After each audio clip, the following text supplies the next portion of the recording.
오늘은 극적인 반응이라는 제목으로 말씀을 나누도록 하겠습니다. 지난 시간에 우리는 베드로의 설교를 함께 살펴보았습니다. 함께 보기가 쉽지 않은 긴 내용이었죠. 베드로가 그 솔로몬의 행각에서 안진뱅이를 고친 일 때문에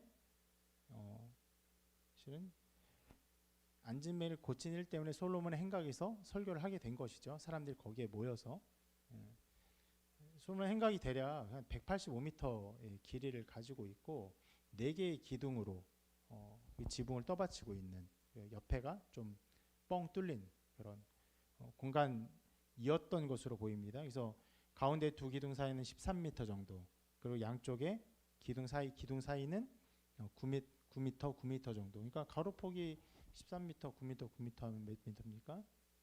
30m, 30m가 좀 더 되는 가로, 그리고 이 세로는 한 185m나 되는 엄청나게 큰 공간에서 높이도 한 15m 되었다고 해요. 가운데 가장 높은 공간 높이가 굉장히 큰 공간이죠. 거기서 수많은 사람들이 모여 있었고 거기서 설교를 했죠. 그 설교의 핵심은 이것입니다. 몇 군데 말씀을 지난주에 설교한 내용 중 베드로가 설교한 내용 중에서 핵심적인 말씀을 보면요, 아브라함과 이삭과 야곱의 하나님 곧 우리 조상의 하나님이 그의 종 예수를 영화롭게 하셨느니라. 그 이름을 믿음으로 그 이름이 너희가 보고 아는 이 사람을 성하게 하였나니 예수로 말미암아 난 믿음이 너희 모든 사람 앞에서 이같이 완전히 낫게 하였느니라. 그러므로 너희가 회개하고 돌이켜 너희 죄 없이 함을 받으라. 이같이 하면 새롭게 되는 날이 주 앞으로부터 이를 것이요. 자, 이것이 대략적인 설교의 핵심이었어요. 그들이 알고 있었고 그들이 거기 모인 수많은 유대인들이 믿고 있었던 아브라함의 하나님, 이삭의 야곱의 하나님이 너희들이 죽였던 예수를 영화롭게 하셨다. 죽었지만 살리셨고, 그리고 주님이 살아나셔서 주님의 그 이름이 지금 너희가 보고 있는 이 사람을 낫게 하였다. 그러므로 회개해라. 이것이 설교 전체의 핵심이었습니다. 자, 그 설교가 그 행해진 이후로 나타난 반응들이 오늘 말씀에 나와 있습니다. 설교의 반응은요, 두 가지로 나눠졌습니다. 하나는 그 말씀을 듣고 예수님을 믿었어요. 그걸 이렇게 기록하고 있습니다. 말씀을 들은 사람 중에 믿는 자가 많으니 남자의 수가 약 5천이나 되었더라. 제가 지난주에 설교를 하면서 이 부분에도 조금 잘못 이렇게 얘기한 부분이 있는데, 이날에 예수를 믿은 사람이 5천이 아니라 그 전에 예수를 믿은 사람과 이날에 예수를 믿은 사람이 합쳐서 5천이 된 것입니다. 그래서 처음에 오순절 성령 사건이 그 마가의 다락방에서 성령의 능력이 임하고 막 방언을 하고 베드로가 첫 설교를 했을 때 그때 몇 명이 예수님 믿었다고 했죠? 기억나요? 3,000명. 남자의 수만 3,000명, 남자 어른만 3,000명. 그리고 그 이후로 여기서 또 믿게 되어서 남자 어른만 5,000명이 된 것이에요. 그러니까 최소 남자 어른만 2,000명이 되는. 그래서 기록을 보면은 이게 한글 성경을 보면 말씀을 들은 사람 중에 믿는 자가 많으니 남자의 수가 5,000명이나 되었더라, 이런 느낌이어서 이 순간에 5,000명이 믿은 것이라고 좀 오인될 수 있는 번역이라고 할 수 있겠습니다. 그러나 2,000명이 더 회심을 한 상황입니다. 뭐 차이가 좀 있지만 5,000명이 믿는 거나 또 2,000명이 믿는 거나 엄청난 수가 한 번에 예수를 믿은 놀라운 사건이 일어난 것에는 변화가 없죠. 동일한 엄청난 일이 일어났습니다. 그리고 이것이 하나의 반응이에요. 2,000명이나 되는 수많은 사람들이 예수를 믿은 것, 그리고 또 하나의 반응을 이렇게 기록하고 있습니다. 제사장들과 선전 맡은 자와 사두개인들이 이르러 예수 안에 죽은 자의 부활이 있다고 백성을 가르치고 전함을 싫어하여 그들을 잡음에 날이 이미 저물었으므로 이튿날까지 가두었으나. 자, 세 부류의 사람이 모였어요. 제사장들, 성전 맡은 자들이 아닙니다. 자입니다. 사두개인들.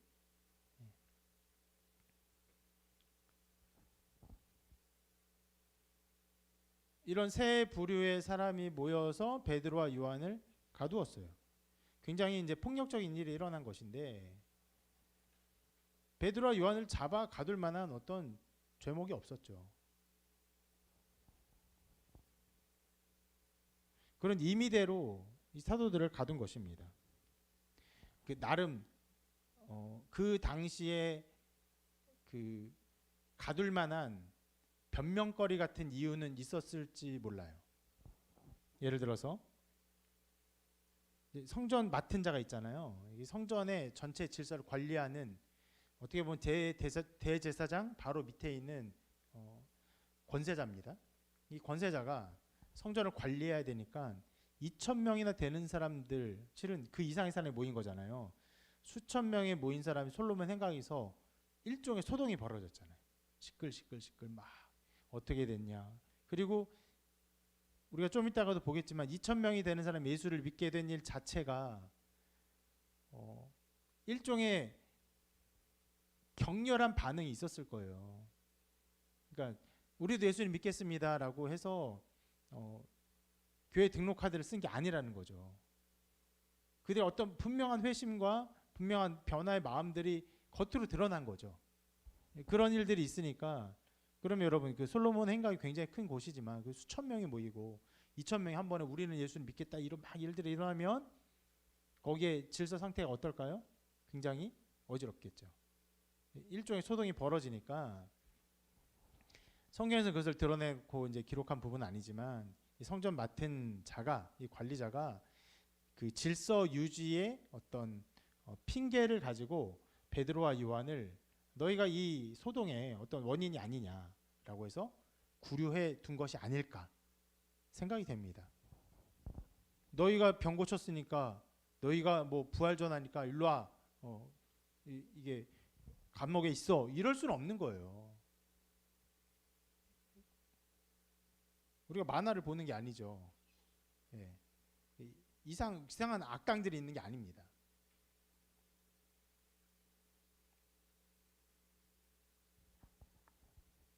표면적으로는 그런 질서 유지의 어떤 면, 혹은요 베드로와 요한이 그렇게 설교할 만한 마땅한 자격이 없고 어떤 권세가 없는데 함부로 대중적인 설교를 했다는 이유로 그들을 구류해 둔 것일 수도 있겠죠.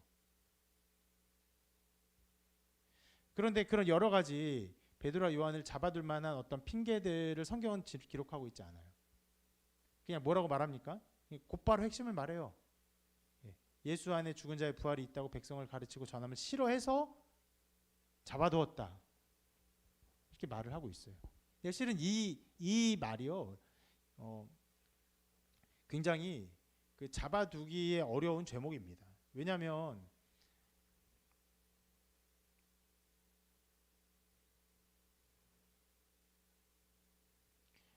사두개인들이 주로 여기에 그 대부분의 세력을 이루는데, 우리가 좀 이따 사두개인을 아주 자세히 살펴볼 거예요 오늘. 근데 실은 사두개인들은 부활을 믿지 않았어요. 그런데 바리새인들, 그 모든 유대인들에게 더 대중적인 종교적인 가르침을 이끌었던 바리새인들은 부활을 믿었어요. 부활을 전했습니다. 그래서 사두개인과 바리새인은요 일종의 좀 견원지간처럼 서로 간에 완전히 다른 신학적 차이로 다투는 관계였어요. 그래서 예수님 살아계실 때도 부활에 대해서 어떤 논쟁거리를 예수님께 질문하기도 했었죠. 자, 그렇기 때문에 바리새인들은 이미 사람들에게 널리 좀 받아들여지는 어떤 선생의 위치에 있는 사람들이고, 바리새인들은 부활을 전하는 사람들이었어요. 그러니까 너희들이 부활을 전해? 그럼 너희 일로 와, 감옥에 있어, 이렇게 말하기 굉장히 어려운 일이었다는 거예요. 그러니까 조금 더 명백한 이 베드로와 요한을 구류해 둘 수 있을 만한 어떤 요건들, 어떤 변명들, 혹은 작은 죄목들이 있었을 것입니다. 그런데 성경은 그것을 말하고 있지 않아요. 그들의 본심, 그들의 중심, 이 모든 상황의 핵심을 곧바로 말을 해요. 그들이 예수 안에 죽은 자의 부활에 있다고 백성을 가르치고 전하는 게 싫었어요. 그러니까 구류해 둔 것입니다.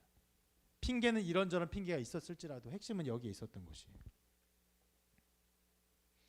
예수를 반대했던 자들, 자, 두 부류의 사람 중 한 부류는 수천 명의 사람 믿은 거고, 한 부류의 사람은 권세자들이 와서 예수 그 사도를 잡아 가두는 굉장히 극렬한 반응을 보이고 있는데, 예수를 반대한 자들의 어떤 모습들은요, 그 다음 날 계속 이어집니다.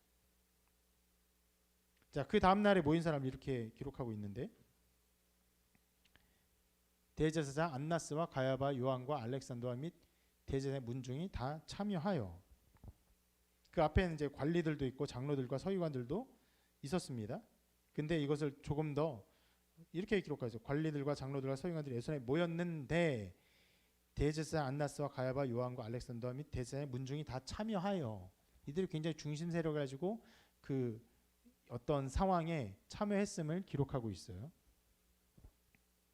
자, 여기에 예수님의 반대자로 나온 사람들이 어떤 사람인지를 우리가 좀 약간의 시간을 가지고 살펴보도록 하겠습니다. 왜냐하면 이것을 이해해야, 누구는 예수님을 믿었는데 실은 예수님 믿지 않을 뿐더러 사도를 가두고 극렬한 반대자가 된 이유도 볼 수 있고, 그러한 이해가 실은 우리에게도 여러 모양으로 적용될 수 있는 현대사회의 연관성을 찾아볼 수 있기 때문에 이것을 좀 자세히 살펴보고자 합니다. 자, 처음에 모였던 사람이 누구냐면 아까 말씀에 나온 것처럼 제사장들, 성전 맡은 자, 사두개인들 그리고 다 이튿날 모인 주 핵심된 사람들을 이렇게 기록합니다. 대제사장 가야바, 안나스, 요한, 알렉산더, 대제사장의 문중, 이렇게 기록하고 있는데, 이 사람들이 실은 연관이 있는 사람들이에요. 그래서 이 사람들의 어떤 연관성을 이해하기 위해서는 바로 사두개인이라는 존재를 이해해야 합니다. 사두개인이라는 용어 자체가 그 사독이라는 그 이름에서 유래된 것으로 추정을 합니다. 이 사독은 다윗 시대의 대제사장이었어요. 그때부터 이 가문의 후손들, 이 대제사장의 후손들, 그리고 이 후손들을 추종하는 어떤 자들, 그러니까 대제사장의 가문이기 때문에 이들을 가까이하고 이들을 어떻게 높이는 그런 사람들이 있었겠죠. 그런 자들을 전체를 통칭해서 사두개인으로 부른 것으로 추정합니다.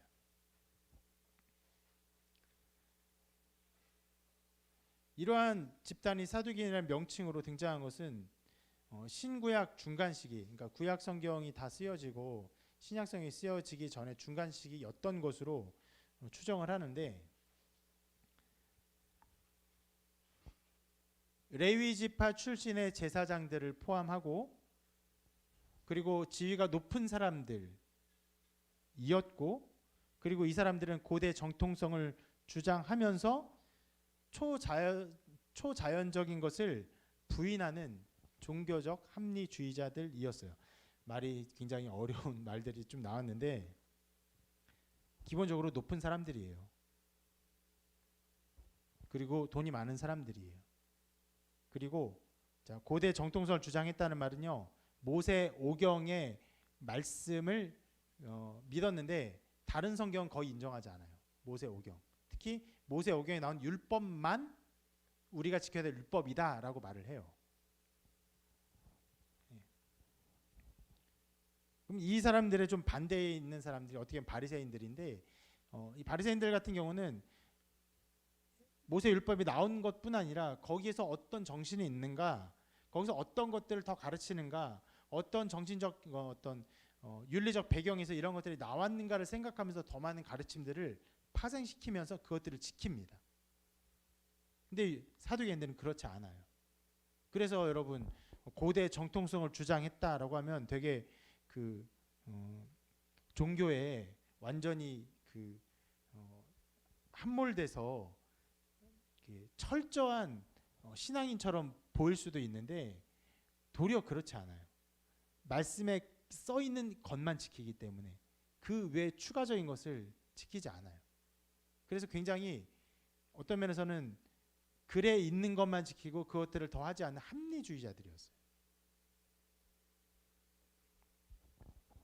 자, 이것이 그들의 기본적인 생각과 태도와 그리고 지위와 어떤 신앙적인 태도였는데, 자, 지금 말씀이 기록된 그 당시에 역사적 배경이 무엇입니까? 로마의 속국으로 이스라엘이 어떤 뭐 지배를 당하던 때죠. 우리나라라면 좀 우리나라가 일본에게 지배를 당했을 때와는 여러모로 달라요. 모든 이런 이렇게 식민지 통치 체제는요, 나라마다 나라마다 통치한 나라마다 시대마다 배경마다 모든 것이 다 다릅니다. 예를 들어서 영국이 어디 나라를 지배했을 때 뭐 다 똑같은 방식으로 하는 것이 아니에요. 상황마다 여러 가지로 달라질 수가 있는 것인데, 이 당시에 로마는요, 유대인들의 일종의 자치성을 어느 정도는 인정해 줬어요. 그래서 헤롯 대왕 같은 유대인의 어떤 왕들을 인정해 주기도 했고, 그리고 유대인의 사법적 자치 기구를 인정해 줬는데, 그것이 바로 사내들인 공회예요. 공회. 사내들인 공의회. 그들이 모여서, 이 사내들인 회원들이 모여서 몇 가지를 결정하고 처리하고 법률적 판단을 할 수 있게 했습니다. 예수님을 정죄한 것도 이 사내들인 공이죠. 이 사람들이 모여서 야밤에, 실은 모일 수 없는 시간이었어요. 밤중에 모여서 거기서 예수님을 신문하고, 네가 하나님의 아들이라 하는구나, 네가 참남하다, 신성 모독죄다 라고 해서 바로 정죄를 해버리죠. 그것이 사내들인 공회예요. 자, 이런 사내들인 공회를 통해서 로마가 이스라엘을 다스렸는데, 사두개인들이 이 사내들의 대부분의 멤버를 차지했습니다. 그러면 여러분, 로마가 이스라엘을 다스리는 데 있어서 자기가 직접 하지 않고 어떤 유대인의 어떤 자치기구를 통해서 이스라엘 다스리려고 할 때, 그렇게 이스라엘의 통치기구로 있는 사내들인 이 사람들은요, 로마에게 어떤 태도를 가지고 있을까요? 그죠? 일종의 우리말로 하면 친일파 같은 태도를 가지고 있을 수밖에 없겠죠. 왜냐하면 어마어마한 권력을 주고 어마어마한 부도 허용해 주고, 그런 상황에서 로마에게 잘 보여야 자기들이 계속 인정을 받는 거고 자기들이 권력을 유지할 수 있는 거 아닙니까?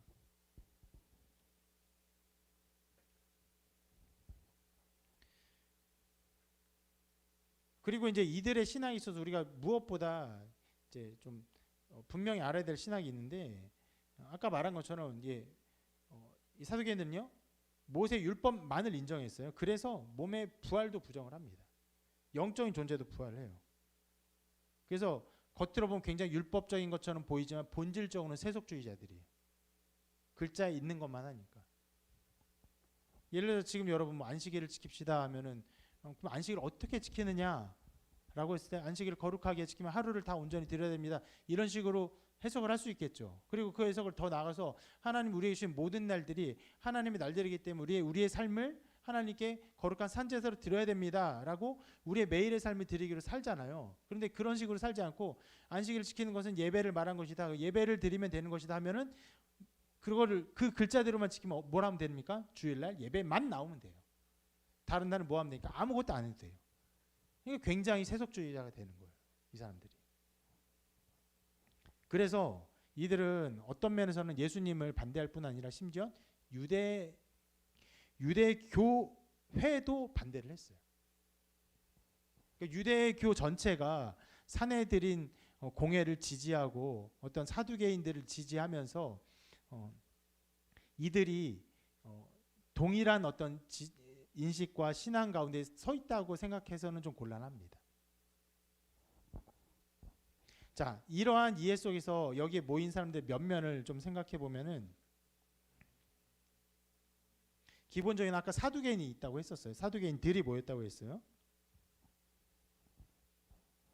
그리고 대제사장이 모였다고 했는데, 대제사장은 원래 한 명입니다. 근데 아까 안나스, 가야바라고 했어요. 왜 그러냐면, 원래 안나스가 대제사장이었는데 로마에서 그 직위를 박탈당합니다. 근데 안나스가 꽤 사람들에게 인정받는 대제사장이어가지고 로마에서 강제로 박탈당했더라도 이스라엘 백성은 꽤 안나스를 대제사장으로 인정하고 있었어요. 근데 일단 지위가 박탈됐으니까 다음 사람이 대제사장을 해야 되잖아요. 그래서 자기의 사위인 가야바에게 그 대제사장의 직분을 줘요. 그래서 안나스와 가야바 두 사람이 모두 대제사장으로 나오는 것입니다. 그러면 자, 기본적으로 여러분 제사장들은 사두개인들로 주로 이루어졌어요. 그리고 사두개인들이 또 모였고 대제사장이 모였고 대제사장 두 사람이 모였죠. 그리고 아까 말했던 요한과 알렉산더 이 두 사람은 알 수가 없어요. 성경학자들이 한 명은 아예 모르는 사람이고 어디서도 기록을 찾을 수 없는 사람이고 한 명은 어느 정도로 기록 볼 수 있지만 뭐라고 설명하기 어렵다. 그래서 해석을 거의 하지 않습니다. 그리고 아까 그렇게 보이고 대제사장의 문중들이 모였다고 했어요. 문중들이 뭡니까? 대제사장의 친척들이에요.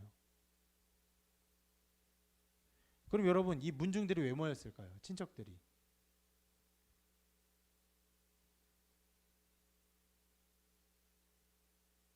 이 사두개 사람들이 싫어하는 가르침을 하는 이 사도들에 대해서 어떤 소동이 벌어졌고 이것을 먼저 온 사람들, 성전 관리자, 성전 맡은 자, 사두개인들, 제사장들이 와서 말도 안 되게 처벌을 했잖아요. 그러니까 이 소동을 해결하고 싶은 거예요. 그러니까 이게 굉장히 긴급하고 중요한 문제니까 이 문제를 해결하는 데 있어서 그 사두개인들의 친척들이 와서 손을 보태고 어떻게 보면 그 눈도장을 찍고 하면은 나중에 다 사내들인 공회원으로 여러 가지로 인정받을 수 있기 때문에 문중들이 다 모인 것입니다.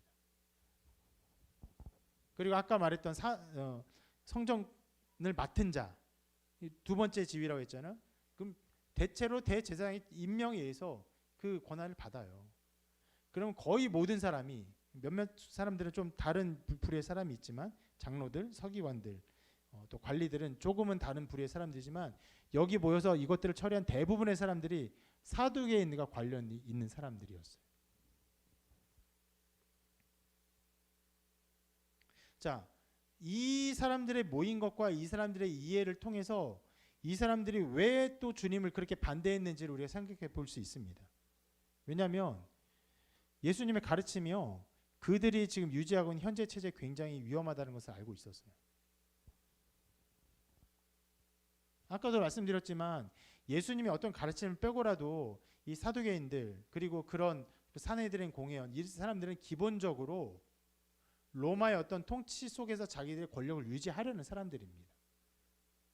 근데 여러분 예수님을 통해서 사람들이 어마어마한 사람들이 막 함께 몰려다니고 심지어 예수님이 누가 되기를 바랬습니까? 다윗의 자손으로서 왕이 되기를 바랬잖아요.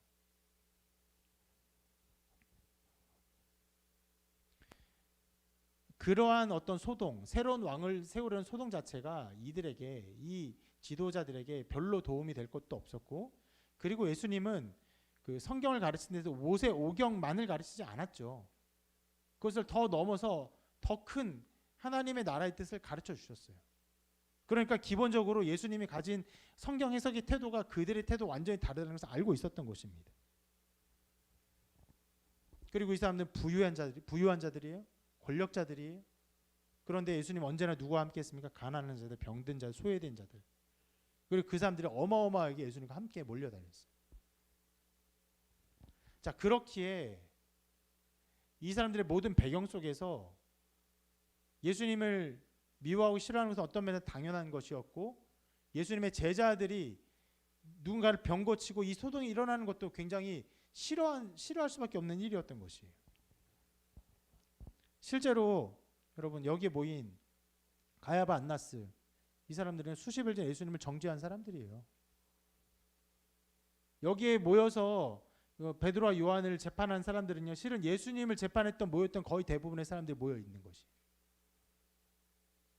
그래서 우리가 이전에 계속 살펴봤잖아요. 베드로가 계속 정죄합니다. 너희가 예수를 십자가에 못 박아 죽였으나 막 이렇게 정죄했잖아요. 오순절 성령 사건 이후 그때도 그랬고 그리고 실은 여기에 모인 사람들에게도 그랬고 그런데 그 설교를 직접적으로 들어 마땅한 사람들은 실은 이 사내들인 공회원과 요 대제사장 요 사람들이.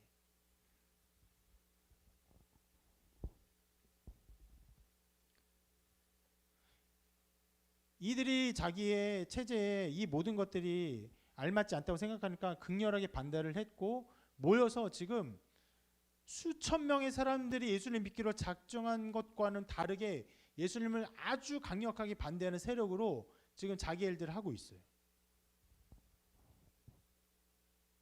그래서 이상한 태도를 합니다. 말도 안 되는 태도를 해요.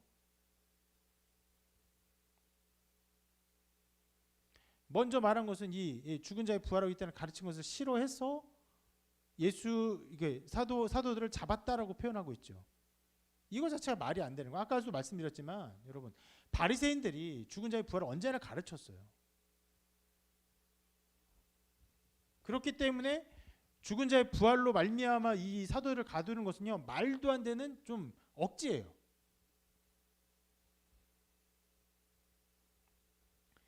자, 그런 면에서 이들은 굉장히 이상한 행동을 하고 있었고, 그리고 사도들을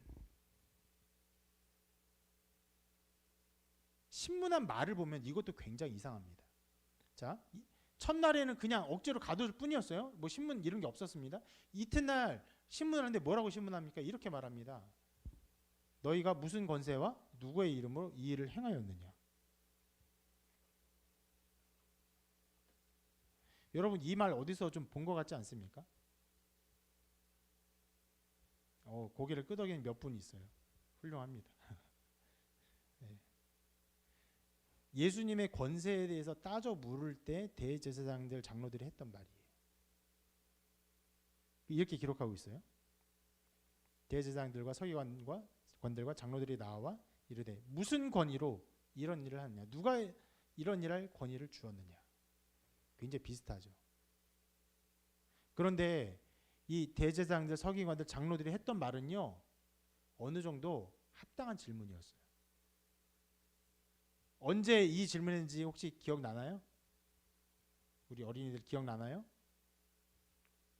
예수님한테 당신이 무슨 권세로 이런 일을 합니까? 라고 막 따져 물은 걸 언제 했는지 기억나는 사람 있습니까? 기억나나요? 성전. 예. 성전에 가서 예수님이 비둘기 파는 사람들, 그 상들, 장사하는 사람 다 둘러 엎을 때. 실은 그것은 일종의 제사 시스템이었어요. 예배 시스템이었어. 성전 안에 있는 허용된 것이. 그러니까 성전 관리하는 자가, 성전 맡은 자가 어느 정도 허용한 일이에요. 예수님이 와서 그걸 다 둘러 엎은 거예요. 그러니까 이 사람들이 나와서 말한 거예요. 너가 무슨 권위로 이런 일을 하느냐. 그럼 이런 질문이 이상한 질문이 아니죠. 합당한 질문입니다. 그때도 그런 식으로 살펴봤어요, 내용들을. 그런데 오늘 나온 저 질문, 너희가 무슨 권세야 누구의 이름으로 이 일을 행하냐, 이건 말도 안 되는 일이에요. 뭐에 대해서 물어보고 있는 것입니까? 안진뱅이를 일으킨 사건. 너희가 무슨 권위로 이런 일을 하냐, 이렇게 물어보고 있는 거예요.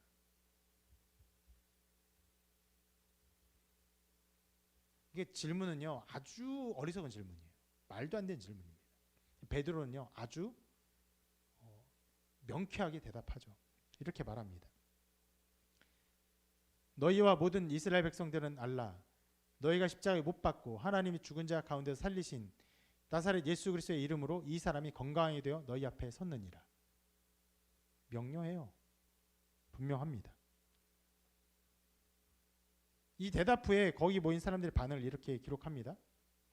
그들이 베드로와 요한이 담대하게 말함을 보고 그들을 본래 학문 없는 범인으로 알았다가 이상히 여기며 또 전에 예수와 함께 있던 줄도 알고 또 병 나은 사람이 그들과 함께 서 있는 것을 보고 비난할 말이 없는지라. 실은 제대로 말도 못하는 어리석은 사람이라 생각했던 거예요. 근데 말이 너무 명료한 거예요. 분명해. 그리고 알고 있었어요. 예수와 함께 있었던 사람들이라는 것을. 그리고 옆에 있는 사람 누가 있습니까? 병 나은 사람이 있어요. 그러니까 어떤 면에서도 이 말에 대해서 비난할 말이 없는 거예요. 근데 실은 여러분 비난할 말이 없다라고 판단하기 전에 그렇게 질문하는 것 자체가 말이 안 되죠. 어떻게 병이 낫게 되었느냐 뭐 이런 식으로 질문하면 뭐 가능해요. 근데 무슨 권위로 이런 일을 하느냐, 이게 어떻게 가능한 말입니까?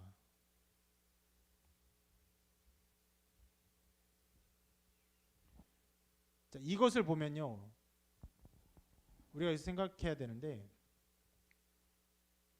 복음이 전해지는 곳에서는요 이해할 수 없는 박해와 반대가 일어난다는 것이. 리즈너블하지 않아요. 이유가 합당하지 않아요. 말도 안 되는 이유로 말도 안 되는 행동을 하고 잡아가두고 말도 안 되는 말을 해요. 이상한 질문을 하는 거예요. 그냥 반대를 위한 반대를 하고 억압을 하고 핍박을 합니다. 이것을 우리가 중요하게 생각해야 돼요. 복음이 전해지는 곳에는 반대와 박해가 있어요.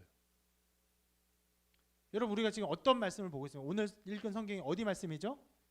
사도행전이죠.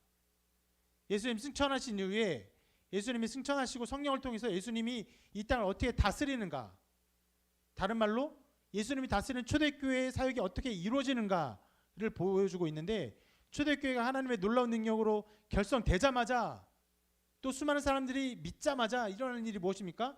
이상한 반대요. 말도 안 되는 박해예요. 사도행전이 주요하게 보여주는 것이 실은 이것입니다. 박해받는 교회.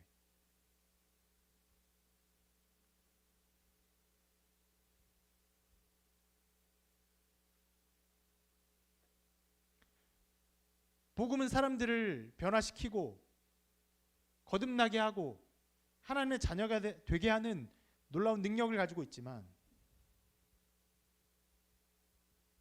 어떤 면에서는 그렇기 때문에 복음이 전해지는 모든 곳에서는요, 이런 일들이 일어나요. 반대와 박해가 있습니다. 이렇게도 말할 수 있어요. 복음은요, 사람을 불쾌하게 해요.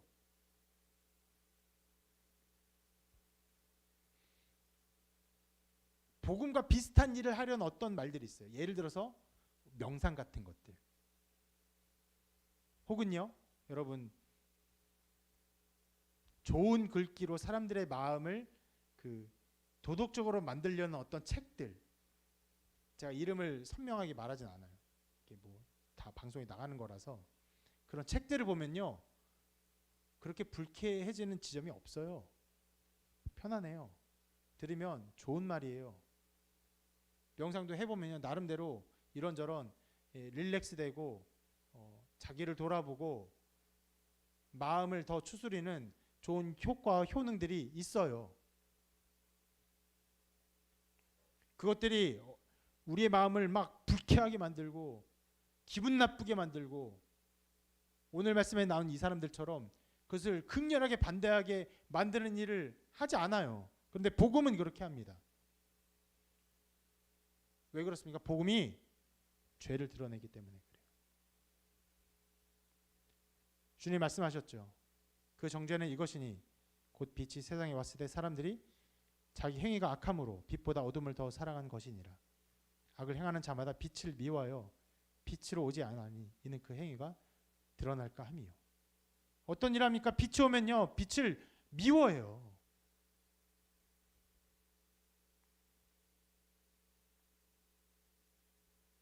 그렇게 복음은요, 언제나 사람들을 편안하게 해주는 것이 아니라 사람들을 거듭나게 하기 위해서 사람들을 어떤 면에서 정죄합니다. 지금 베드로의 설교가 3번 연속 이어지고 있는데, 어떤 순간에도 베드로가 그들의 죄를 정죄하지 않은 때가 없었어요. 보세요. 너희가 법 없는 자들의 손을 빌려 못 박아 죽였으나 너희가 거룩하고 의로운 일을 거부하고 도리어 살인한 사람을 놓아주기를 구하여 생명의 주를 죽였도다. 오늘도요, 너희 십자가에 못 박고. 실은 오늘 말씀에서 오늘 말씀을 듣는 이 관리자들, 사두개인들, 대제사장, 이런 사람들에 대한 정죄가 제일 짧아요. 그게 좀 의아하기도 해요. 그냥 더 직접적인 사람인데. 근데 그걸 보면 복음이 하는 일을 더 알 수 있어요. 이들이 정말 예수님을 잡아 죽이는 데 가담했기 때문에 이들을 정죄하는 것이 아니라, 복음은요, 언제나 각 사람의 마음에 있는 죄를 드러내요. 우리 지난번에 살펴봤죠. 그들에게는 어떤 보편적인 인식들, 예수님 십자가에 못 박혀 죽음으로 말미암아 하나님의 저주를 받았다고 생각하는 그들의 보편적인 인식 속에 너희가 예수를 죽였다라고 어떻게 보면 싸잡아 정죄를 하죠. 무리한 말이 아니었어요. 복음은 언제나 그렇게 해요. 그들의 죄를 드러냅니다. 그래서 복음을 싫어한 일이 벌어져요.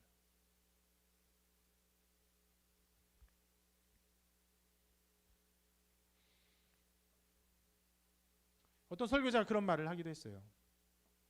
복음이 온전히 선포되는 곳에서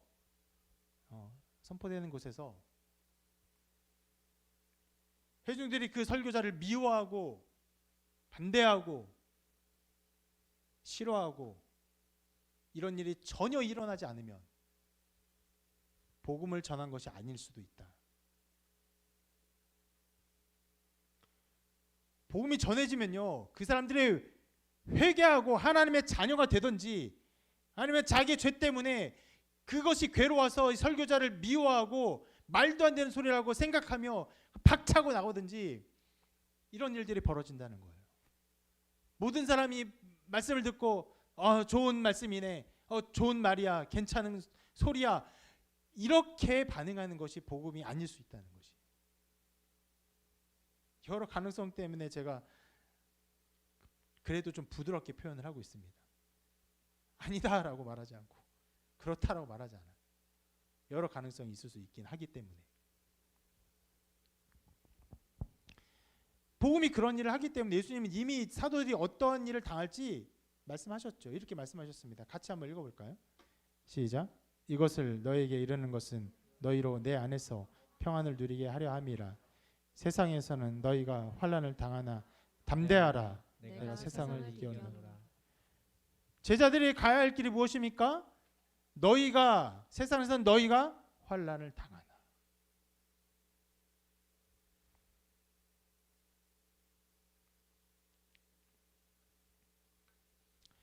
이것이 복음이 하는 일입니다.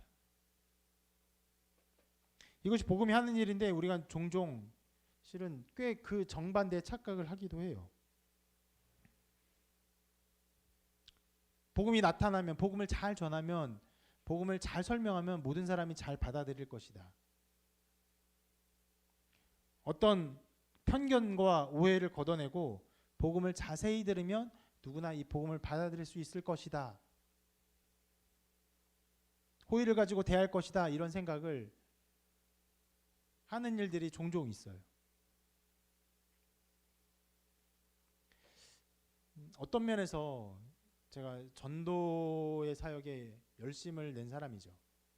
CCC 사역 일을 열심히 전했고 전도폭발의 훈련을 수년 동안 하고 또 디렉터로서 관리를 운영했고, 그래서 한국에서 가장 많이 쓴 이 두 전도의 이 모델들을 잘 알고 있습니다. 근데 굉장히 위험한 부분이 있어요. 그것들이 이거 말을 들으면요, 그냥 잘 따라와서 그냥 순조롭게 예수님 믿습니다, 이런 반응을 하게 스무스하게 만들어가는 것들이 있어요. 말 들으면 여러 가지 논리를 가지고 이 성경의 것들을 말합니다. 굉장히 좋은 논리들이에요. 그런데 그것을 해서 어디까지 가냐면 아주 자연스럽게 예수님을 믿겠습니다, 예수님 나의 주님을 고백하겠습니다 라는 그런 고백까지 하게 해요.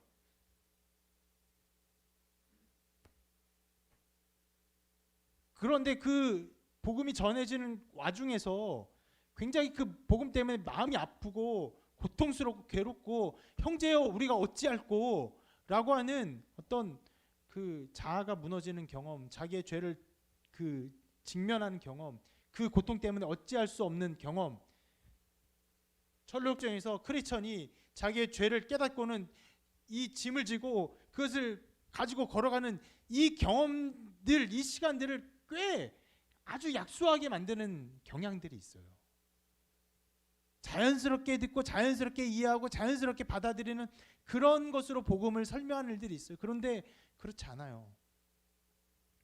복음이 점해진 것은요, 충격이 있어요. 아픔이 있어요. 심지어 복음을 이미 알고 있는 여러분조차도, 이미 믿었다고 생각하는 사람들조차도 말씀을 들을 때 마음이 괴롭고 고통스럽고 자기를 돌아보게 하는 일들이 있다고요.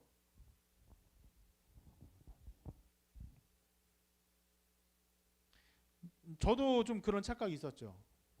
복음의 이야기를 잘 전하면 사람들이 이것을 잘 받아들일 것이다.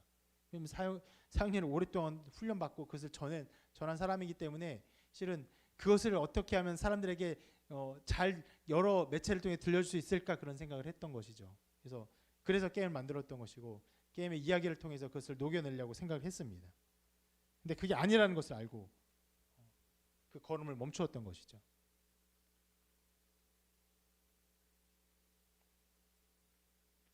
물론 여러분 그냥 이야기로 만들고 이것을 조금 그 복음의 본격적인 것들을 감추고 그 부드럽게 이야기 풀면 사람들이 편안하게 받아들일 수 있는 얘기가 될 수 있어요. 이제 곧 성탄절이 오는데 성탄절에 아기 예수님이 이 땅에 오신 이야기를 싫어하는 사람이 어디 있습니까? 싫어하지 않아요. 사람들이.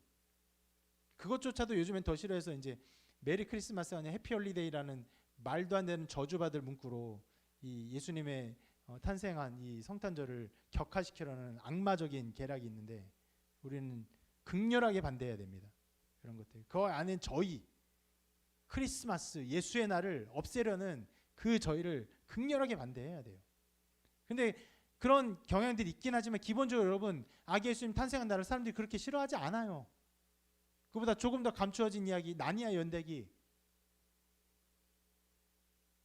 이런 이야기들 들려주면 재밌어요. 즐거워요. 호감이 가는 이야기예요. 그런데 거기서 멈추지 않고 우리의 죄 때문에 예수님이 죽으셨다. 너희의 죄 때문에 예수님이 죽으셨다. 그 죄의 짐을 지고 죽으신 것이다. 그리고 부활하셨다. 부활하심으로 우리의 모든 죄가 사함을 받았다. 예수님을 믿으면은 우리가 하나님의 자녀가 된다.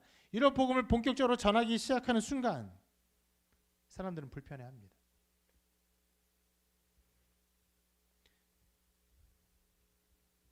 실제로 그 전도폭발의 어떤 훈련들을 할 때 그 복음의 이야기를 쭉 배운 어떤 분이 너무 이야기가 좋고 자기가 볼 때 논리적인 흐름이 잘 갖춰져서 이거 전하기만 하면 누구나 들을 것이라 생각해서 어떤 한 분 자기가 아는 그 회사의 동료에게 카톡으로 잠시 시간이 되냐고 하면서 카톡으로 그걸 막 전했더니 사람이 그렇게 기분 나빠하더래요. 상대방이. 절교할 듯이 느끼는 거죠. 굉장히 부드럽게 한 말 속에서도 그 말 안에 너가 죄인이야. 너 예수님을 믿어야 구원을 받아. 믿지 않으면 너는 구원을 받지 못해. 이런 것들이 다 드러난 것이. 그래서 이 본격적인 복음이 드러나면 언제나 불편해하게 돼요. 그래서 어떤 일이 일어납니까?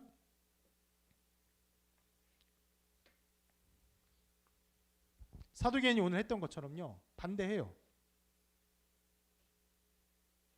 오늘 사두개인들의 모든 행동의 결과가 무엇입니까? 이렇게 말하죠.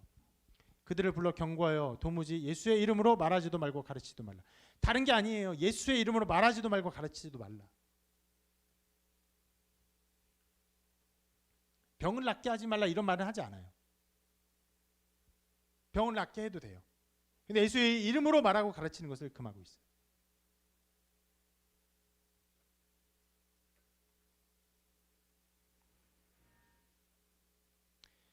복음은 언제나 그렇게 사람들의 죄를 드러내고 어둠을 드러내기 때문에 그리고 그들이 안주하던 세상을 변화시키기 때문에 이것을 싫어하게 됩니다.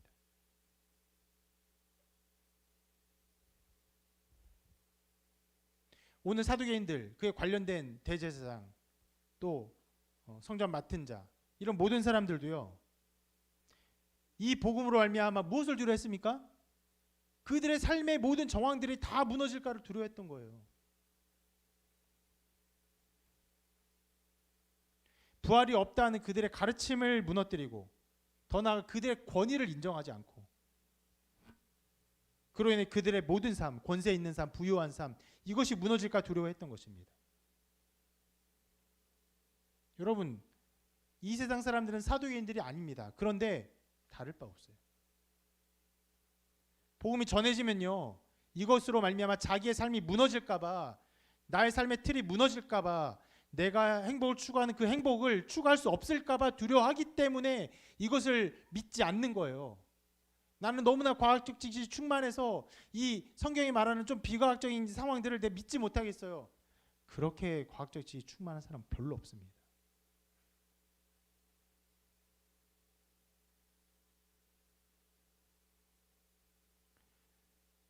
과학적인 것으로, 철학적인 것으로, 여러 것으로 말을 하고 이야기해 보면요, 그들의 생각하는 어떤 것들은 다 여러 가지로 그 논리적으로 설명하고 설득하고 변화시킬 수 있어요. 바꿔낼 수 있어요. 근데 그들이 궁극적으로 이 복음을 믿지 않는 궁극적인 이유가 무엇입니까? 자기가 이제까지 살아왔던 그 삶의 방향들, 행복들, 자기가 추구하려는 앞으로의 삶의 모든 계획들, 이것들이 무너질까 두려운 것이.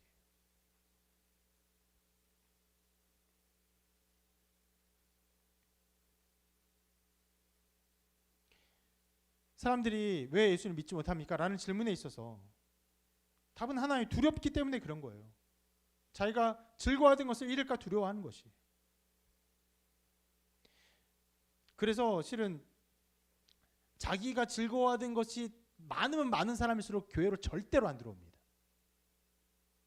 어쩌다가 누가 교회에 왜 들어옵니까? 마음이 괴로워서, 삶이 무너져서, 소망이 없어서. 돈 잘 벌어요. 인정받아요. 좋은 가정이 있어요. 주말마다 막 해외여행을 가요.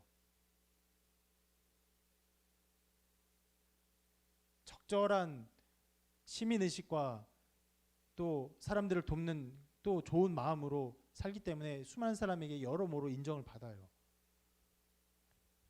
절대로 교회에 올 수 없어요. 거의 단 한 분도 그렇게 경제적으로 또 어쩌면 사회 능력적으로 그리고 또 윤리적으로 인정받는 정말 괜찮은 사람이 교회에 와서 예수님 믿겠다 하는 일을 본 적이 없습니다.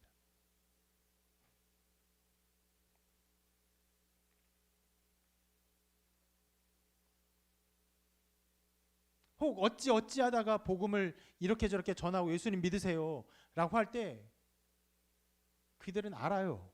본능적으로 자기의 죄의 문제를 다루고 있다는 거. 그리고 이것을 받아들일 때 자기의 삶이 변해야 되는 것을 알고 있습니다.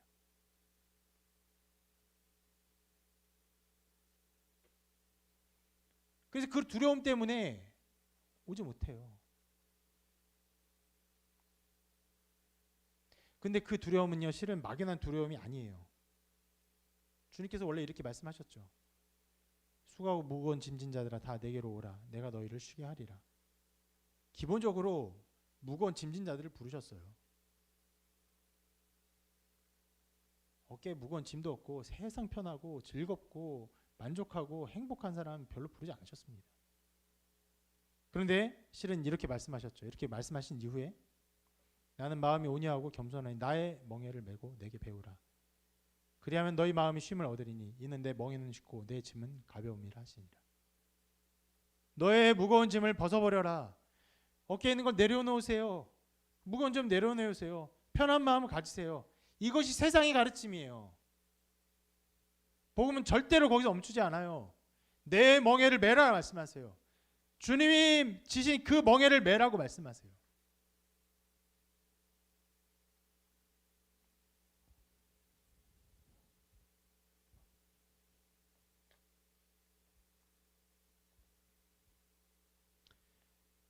이것이 복음입니다. 복음은 우리에게 내 마음대로 해야 되는 무한의 자유를 주는 것이 아니라 가장 아름다우신 하나님의 영광을 위해서 우리가 자유롭게 복속할 정말 참 자유를 허락하는 것이.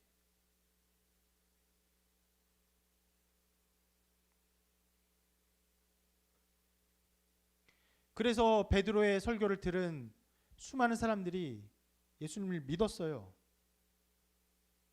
그러나 엄청난 사람들의 수가, 거기 보면 보통의 사람들의 엄청난 사람들의 수가 예수님을 믿었음에도 불구하고 이 권세자들은 아무도 예수를 믿지 않아요.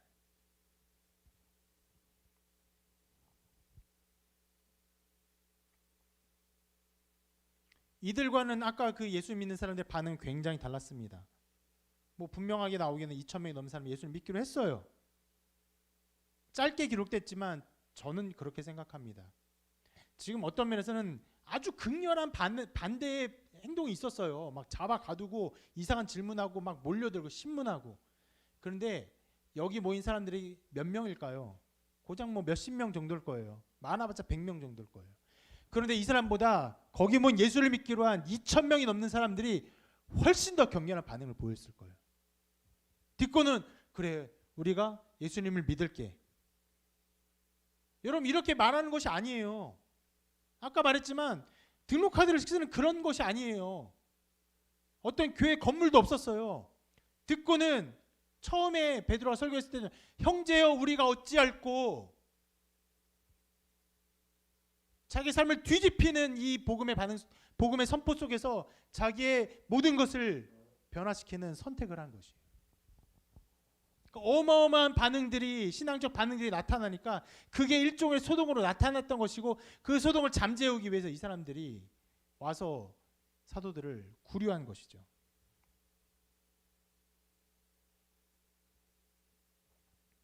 이 사람들은요, 여러분 지금 보면요, 흐름을 보면 베드로가 설교를 했어요. 그 1절 보면 사도들이 백성에게 말할 때에 제사장과 성전 맡은 자 사두개인들이 이르러 말을 해요. 그러니까 사도들이 백성들의 말을 하는 중간에 이 사람들이 온 거예요. 그러면요, 여기 모인 사람들이, 거기 모인 수많은 사람들이 이 권세자들이 예수 믿는 것을 금지하고 예수 전하는 것을 금지했다는 것을 알고 있죠. 예수 믿는 것이 굉장히 위험하다는 것을 알고도 이 수많은 사람들이 예수 믿기를 작정했어요. 이들의 격렬한 반대도요, 거기 모인 사두개인들보다 반응보다 더 격렬한 반응, 단번에 초대교회 멤버가 되게 하였던 이들의 열렬한 신앙을 막을 수가 없었어요.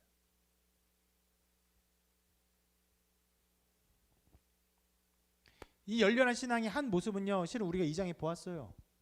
날마다 만나요. 날마다 교제해요. 날마다 예배해요. 자기의 재산을 다 팔아요. 서로 공유하며 써요. 이것이 한동안 계속되었겠죠. 3,000명이 회개했을 때 자기의 재산을 다 팔아 공유, 어떤 재산 속에서 함께 사는 공동체가 형성되었는데 2,000명이 더 추가로 됐다고 해서 갑자기 이 사람들이 사유재산 속에 살고 이랬을까요? 아니겠죠. 엄청난 격렬한 반응 속에 이 사람들이 살아갔던 것입니다. 말씀이 전하는 것이 이것입니다. 복음이 하는 일을 보여줘요. 예수를 믿는 자들에게 예수 믿는다는 것이 무엇인지를 보여줘요. 그리고 복음이 전해지는 것은 언제나 환난과 핍박이 있다는 것도 알려줘요. 어떤 반대가 있다는 것도 알려줘요.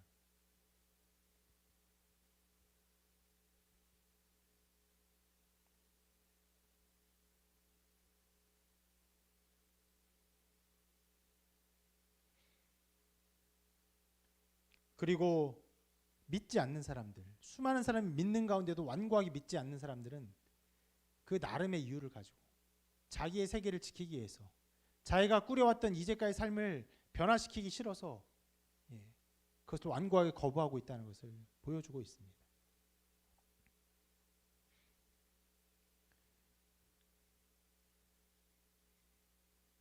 하나님의 나라가 선명하게 보일수록 그 나라에 반대하는 사람이 생기고 또 그 나라에 들어가는 사람이 나타납니다.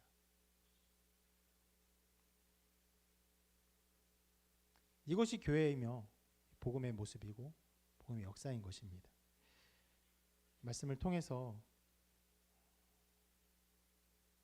여러분을 부르시는 하나님의 음성을 들으시기를 바라고, 여러분의 삶이 어떻게 되기를 원하시는지, 하나님이 어떤 뜻을 가지고 계시는지를 돌이키시기를 바라고, 또 우리 교회가 앞으로도 나아갈 때 언제나 반대와 박해와 어려움이 있다는 것을 실은 알고 있어야 됩니다. 우리가 가야 할 길입니다. 어렵지만 힘든 길입니다. 그러나 하나님이 하시기 때문에 하나님과 함께 이 믿음의 길을 걸어가시기를 주님의 이름으로 축원합니다.